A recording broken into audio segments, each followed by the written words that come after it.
Hello. In the lesson number 8, we're still staying with the lists. In the previous lesson, we're shown list blocks, how to manipulate lists, and what we can do programmatically with the lists. There are other two important items that we want to discuss about the lists, and they're related to the designer space here. Because if you look at the user interface, you can see that there are two items related to list. There's a list view and there's a list picker, and both of them are useful. We're going to cover first the list view, and as the name states, right, if we drag it here and let's enlarge the height because we need some space here, so let's say 70%. As the name says, ListView is going to be displaying lists. If you remember, so far we've been displaying lists under text labels right here, and the lists were showing up under the brackets, right? ListView is exactly designed to display lists. So from now on, we would be displaying lists through the list view rather than through the text label. We can populate the list view directly in the properties. So if we start typing elements, say A, B, C, for our list view, they're going to show up here, obviously, and we're going to see them right here in our list in the emulator, right? So the other option that is probably more interesting to us is that we can programmatically populate our list. So we can go to our blocks, to our coding space right here. As you can tell, there is already a list prepared for us here so that we don't waste too much time. We know how to make a list as a global variable. The name is set to NBA as the list represents 5 NBA players.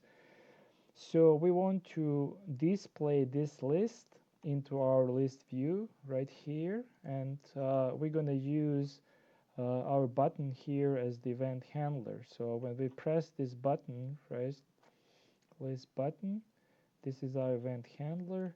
What we want to do, we want to set the elements for this list view to be this NBA list associated with this NBA list. So let's go to the list view, set list view, not height, but the elements. And we want this to set these elements to the elements of the NBA global variable. We hover here and get this variable.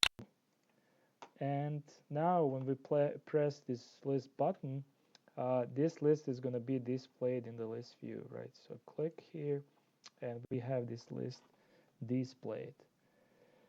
Now, probably more interesting and more important component of the user interface related to list is the list picker. List picker we would use whenever we want to give an option to a user to select item from a predetermined list that that we set ourselves, right? So we want to give a user option to select something. So let's pick list picker here, drag, let's put it here on the top, and maybe just enlarge it across the full width. So fill parent here. Okay.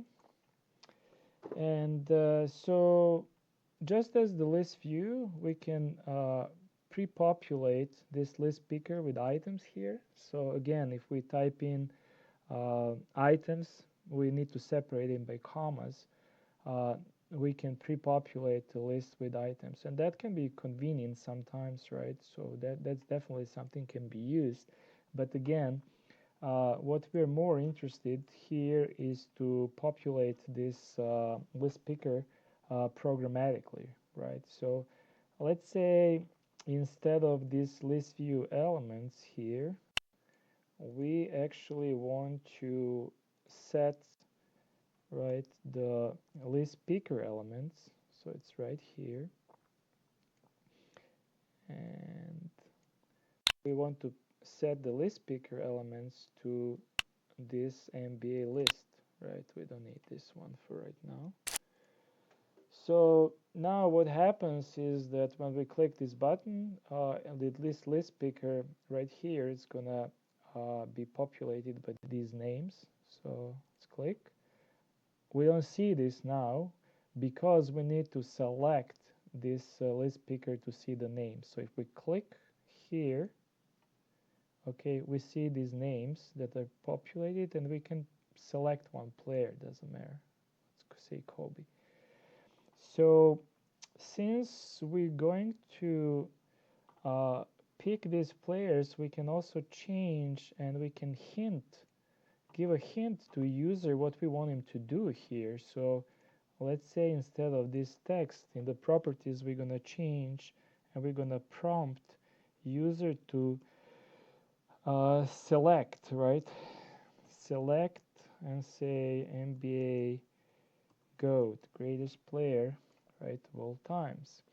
That's what we want a user to know what we want him to do, right? So now if we click again here, and we can say, well, yeah, maybe it's Jordan, right? So that's our pick. Now let's go a step further. Let's see what else we want to do. Let's say instead of just giving an option to select one of the players, we want to also keep a score of which player got how many votes. So that means that we need to keep a score through some other global variable that we need to create. And that global variable here we can simply call score, right? Before any of them gets any votes, we need to set the score to 0 for each of them. So this is how we're going to initialize this. Click on the wrong one, so we want to copy this. Right, so we initialize score for each of them to 0. So that's our global variable score. So how do we want to change this score? So every time any of these players is selected, we want to increment, right? We want to increment score for that particular player. So our event handler in this case is when from this list this particular element is selected. So when the list picker after the picking, so after the picking was completed, that's our event handler. And what do we want to do? We want to replace element for the player that was selected. We want to increment it by 1. So we want to replace element in this list. So let's go to list, and we need to find where is the block that says replace list item, and this is what we want to do.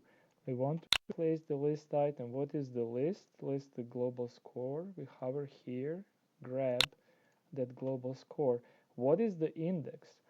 We want to change the index of the player that was selected, right? So we want to find what is the index of the player that was selected, and that we can find in our list picker which index was selected. So let's go, we can grab any one of them, but we need to find the index of the player that was selected, right? So this is our index, and this is the index we want to increment in the score. Now what is the replacement? Replacement is that current item plus 1. We want to increment this plus 1. So we need the math operation, right, to increment. It's right here. What is our first item? First item is going to be the current item at this index for this player that is selected. So we want to find at that particular index what is the right here, right? what is the particular item at a particular index. So we want to find that. What is the list? List is our score, global score, right? So this is our list. And what is the index? Index is the index of this player that is selected. So this very same index. So this gives us the current score for this player. But we want to increment it by 1 because it was selected. So we're gonna increment this score by 1. And finally, once we do this, what do we want to do? We want to display our current running score. So we want to set this list view to display our current running score. So list view, we want to set the list view, right? We want to set the list view what? We want to set the list view elements to our current global score. So hover here again, get the global score. And this is now what's going to happen. Every time we select a player, its corresponding score is going to be incremented by 1. So let's see how this is going to work. And it's going to be displayed here in the list view. So let's see how it works. We click here, pick LeBron. LeBron gets 1 vote. We go again, pick Kareem, right? Kareem gets 1 vote. And so on, obviously. Jordan gets 1 vote, and Jordan gets 2 votes, and so on. So this is a relatively simple example where you can see how you utilize both the list view and the list picker. And this concludes our lesson number 8. Bye.